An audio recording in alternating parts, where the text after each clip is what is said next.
Alright guys, so today I'm going to show you how to find all of the MLA citations that you're going to need for your Works Cited page. So the first thing that I'm going to do is choose my topic. I'm already on the SIRS knowledge source. So I'm going to scroll down to animal cruelty, which is my topic. And now I have the essential question, I have some information here, and I've got all of the 6 sources that I can choose from. So if you remember, we chose 3 for our side and 1 for the opposing side. So I'm just going to pretend that viewpoint number 1 is my side, and I'm going to click the first article here. Now on the side of this page, you'll see this toolbar.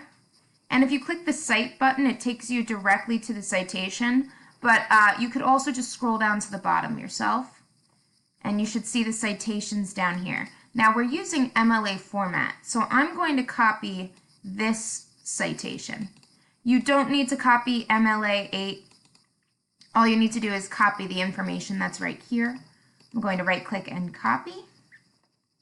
And I'm going to pull up a blank Microsoft Word document. And here's where I'm going to paste my citation. So I'm going to paste this one right here. Now, if you notice, there's a couple of options for pasting. If you use the first one, it'll keep the source's formatting. So you're going to have some of this funky background stuff. We don't want that. So I'm going to instead choose keep text only. And there's my first citation. I'm going to create a space here so that I don't get it confused with another one. And I'm going to go back to the knowledge source. And I'm going to go to my next article. MLA.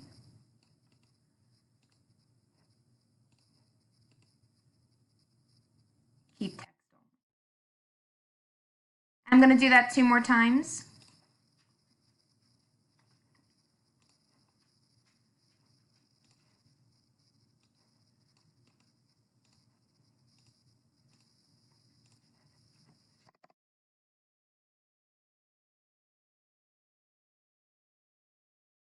Now I'm going to select my counterclaim article from over here.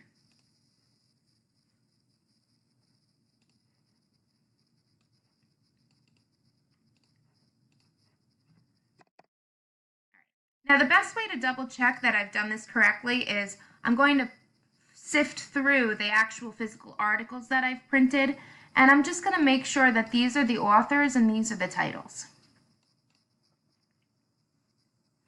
Once I've done that, I've got my 4 articles. I know that they're the ones that I've printed. I'm just going to save this document in my documents folder so that it doesn't go missing somewhere. And I'm going to save it as Citations for Research Paper. And I'm going to click Save.